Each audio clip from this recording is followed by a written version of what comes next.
Hello, beautiful, authentic wife or husband. If you're listening, Merry Christmas. If you're with me today, it's Christmas Day. If you're with me another day, happy day. Thanks for tuning in. But because this will be published on Christmas, I want to talk about some of my Christmases. Um, and I'd also love to hear about yours. So feel free to send them to me. Tell me your best Christmas stories. So, one of my favorite Christmas memories was one year, it must have been around 89, I think, 80, 89, maybe a little bit earlier. No, somewhere around there. My favorite Grandpa Emerson, came with my grandma Thais, and they lived in Michigan. And I remember that one night we went out somewhere and I think we went to church. I feel like this might have been the year that my brother was in, like, the thing that they did at our Catholic church where, they had, like, Mary and Joseph, and it was like a living nativity thing, and I just remember that he had a costume. I don't remember who he was.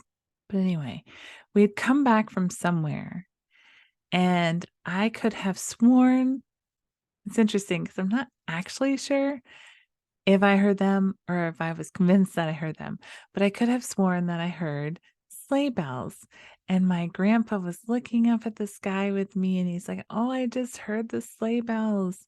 Santa must be on his way." And I was so excited. I was super excited, and that's the most I remember. I'm sure we, got ready, went to bed.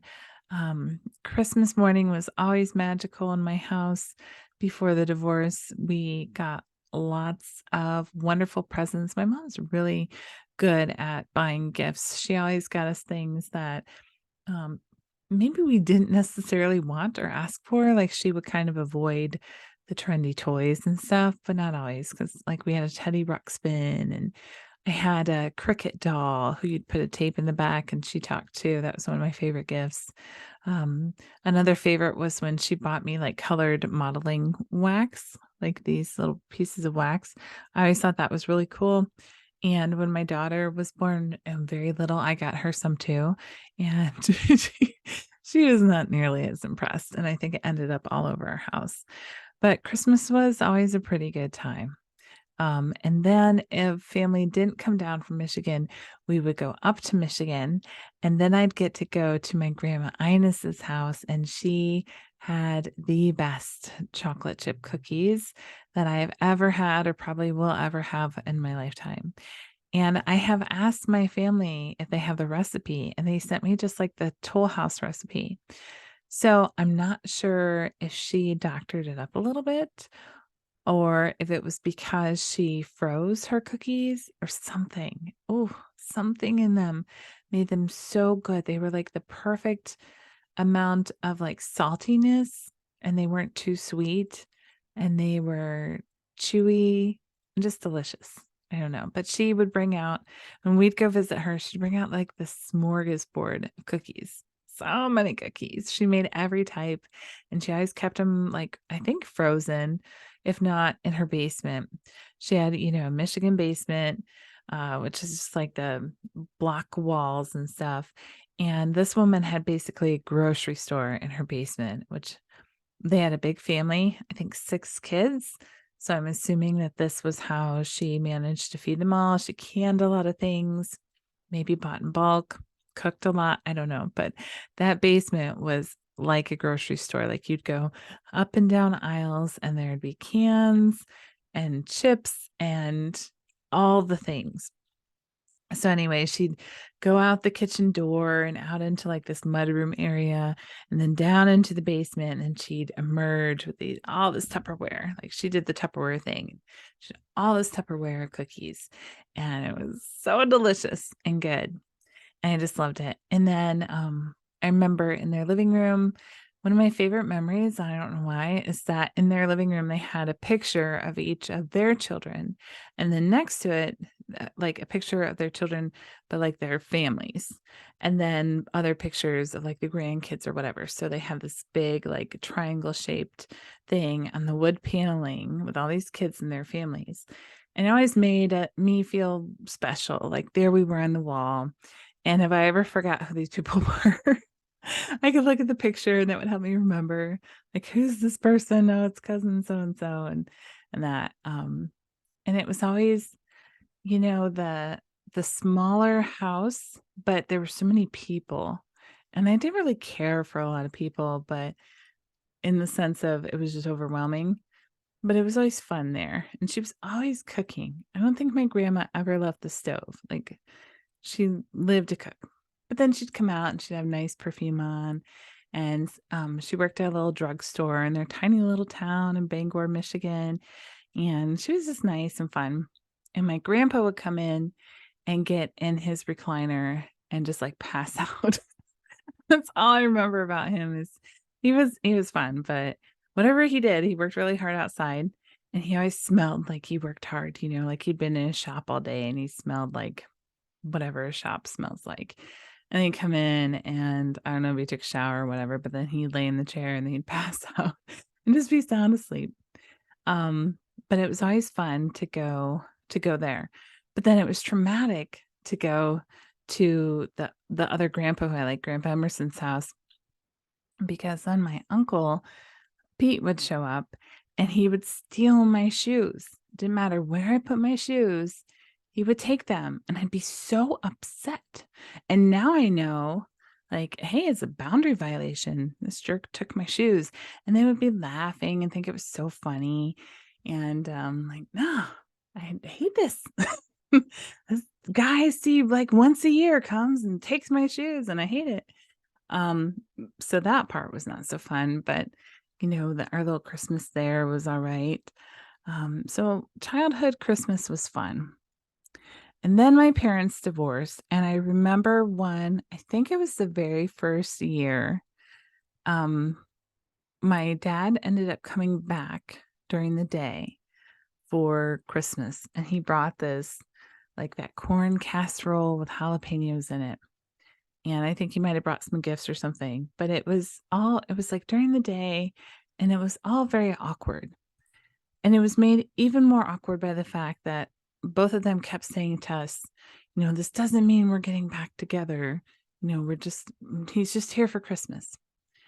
And it seems like they were nice enough to each other, and maybe we opened presents, but it all just felt very fake. You know the feeling that you have? Hopefully you don't know this feeling, but do you know the feeling that you have when you go to a funeral visitation where somebody's died and you go to a funeral home for like the visitation? That was the feeling that this had. It was not warm. It was not loving. It was not excitement. It was like we're all getting together and talking, but something's laying there dead. And I get that now because if you've listened to my podcast on what divorce was like for me or read, a book and me talk other times where I've talked about it, that I say that was like a murder. It was like my family was murdered. And so if we were at a visitation, laying there in the coffin would be my family. And we were just all talking like it's normal. And I imagine that I was not the only one grieving. I think my brother was too. I assume my parents were. But it was very strange. It was just not the same. And from that moment on, we began Christmases where we'd go back and forth. And I think my parents worked together pretty well to make sure that we saw both of them on the day for the most part, but that we'd be split up in the middle of the day. So we'd start breakfast with mom and grandma at the house where the shoe thief. And the next thing you know, we're carted off to the next house. So then you're wondering like, what's going to happen after we leave? Like, what's this like? What are we missing out on after we leave, And then you've got to ride in the car and it's kind of awkward because as time went on, we were seeing less and less of our dad and, there just wasn't a close relationship. It's just not the same. Like, imagine a person that you see once a week or once every 2 weeks. You begin to know less and less about them. There's less intimacy. It's like you have to catch up on things. "Oh, what's new with you?" It doesn't feel like a dad or a mom anymore. It just feels like this kind of acquaintance because 'cause they're further out, in your relationship circles. So we'd have the awkward right there, and he'd take us to his mom's house, the one with all the cookies. And then it was different because normally where all the pressure would be on my parents to socialize, it was like dad was kinda off doing his thing, and then it was just on us. We couldn't, like, run to be behind mom and let her be the one to socialize, like, they were talking to us, and we had to, like, tell what was new, and it just was awkward. It just was never the same from that moment on. And it wasn't like, I know some people think, "Oh, they get extra gifts or whatever." It was no, no, no, no. Mom was struggling as a single parent, and so she could do less. And then dad never did a lot to begin with. He was the one who always fought against Christmas and was very frugal. And even now, like, he doesn't like to buy my children toys because he just thinks that toys are, poor use of money. Um, and buy him a Bible instead. So it was not more gifts. If anything, it was less. And I couldn't have cared less about the gifts. The only thing that I wanted had already been buried in the divorce cemetery of 1992 or whatever it was. Um, that was all I wanted, was my family back together. And then, time went on again, and then he met somebody new, and then we had to go to her parents' house and then her sister's house and experience, like, stocking stuffers, with those people and different food, and it just always felt like, you know eh actually, by then, it was only me because my dad and my brother stopped talking. My brother stopped talking to my dad, so it was just me with these strangers, trying to be friendly, trying to be open, inside just feeling lost and brokenhearted. This is such an uplifting podcast. I'm sure it's just like making your day. But I think that more people need to speak about the realities of being a child of divorce because we have told ourselves that it's not so bad. Kids are resilient, they're going to be fine. And it's just not true. It is just not true. There's one thing a child needs, and that's their family. They need their mom for nurturing. They need their dad to push them and help them grow and be all that they can be. They need both halves of that equation. They need the safety of the family. They need the one home. They need the stability, the security, the confidence that they have these people who are rooting for them every day of their lives. And any fracture in that shatters their confidence and fractures their heart and divides them in such a way that I can't even explain it, especially when the divorce becomes bitter, like my parents' divorce was, and one parent is deemed unacceptable. And you hear about that all the time because they're verbally processing and trying to heal. And you hear how your dad is so rigid and anal and it's totally unacceptable. And then maybe you hear something about your mom not being loving, or I don't even know what he said around her because he didn't verbally process as much around us, but you begin to see how those things are in you and you try to be anything but them. Oh, I can't be rigid.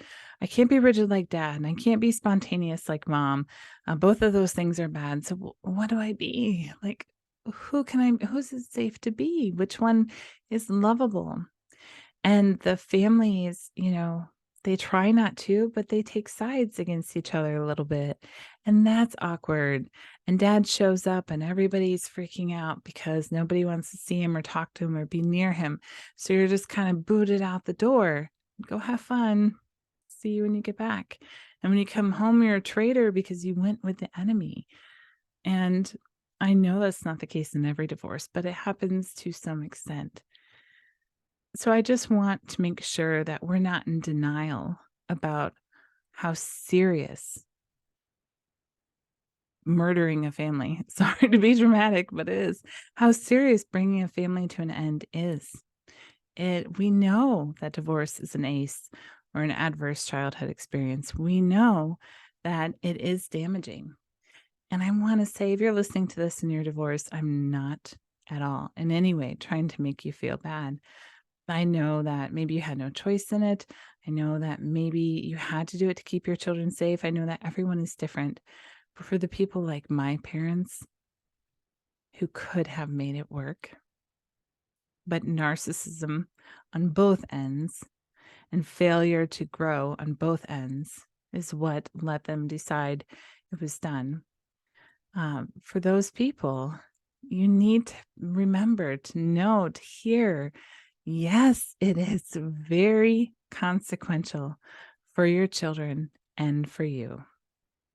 It is not what you want, especially if you are a mother who's done mothering to the best of her ability, who mothers fully, as I like to call it.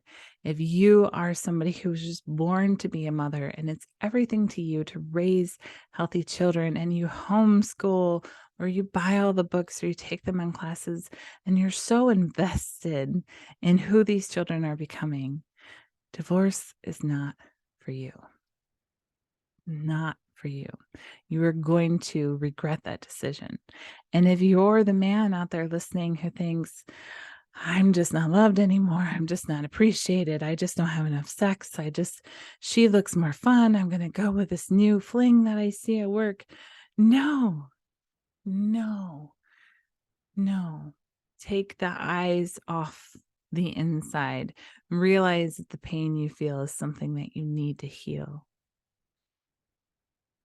Realize that avoiding it and trying to make things better by leaving is creating a giant wound in your child or your children. And that is bad for you and for your legacy. I know you could think, especially as men, oh, I'll just make more. I'll just make more babies. But it's not good for you to have children from you out there flailing, flustered, fragmented, trying hard to survive, and not knowing the way forward. Having a whole family is a huge, huge leg up in life. Huge. I can't even imagine what it would have been like to have a whole healthy family um, with me through every step of my childhood and my adolescence and young adulthood, and even here now with my grandchildren. It is so critically important. So this Christmas, if things are hard, if you're struggling, number one, I want you to know that it's a phase and it's not going to be this way forever.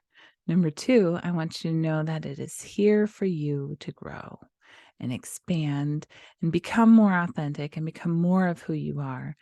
There is a lesson in every pain. There is a beautiful other side to every side of discomfort right now. There is magic in looking at the trigger, the upset, the contrast, what you don't like right now, and figuring out how it's here for you to become more authentic, which means more aligned to your soul, more aligned to your path, and more aligned to the gifts that you were brought here to bring.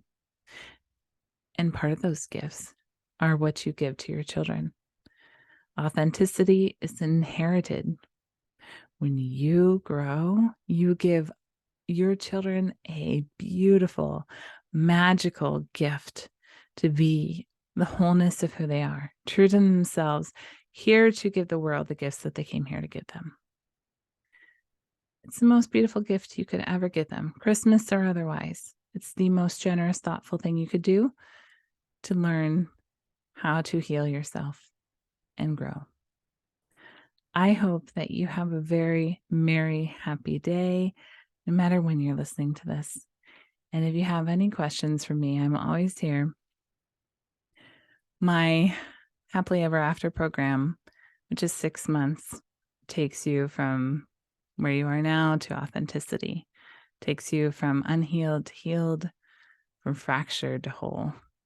It's a beautiful, intensive program, and I give you everything I've got. Literally. Like, I give you all my courses. You get to do meditation with us each week. We have an hour, sometimes longer coaching call every week. Get my whole program, homework, all the things. Because it's so intense, I can only take 15 clients a year. I can only take 6 clients in the first half of the year. And the price of that program is going up January 1st. So you've got about a week to get it at its current price. If you'd like to start and become the real you in 2023, please go sign up today. You can find it on my website, theauthenticwifeandmom.com, or to go right to the page to sign up, you can go to happilyeveraftercoach.com. I'd love to see you in there. Have a really beautiful day and take a moment to be grateful for all the people who helped you be the real you.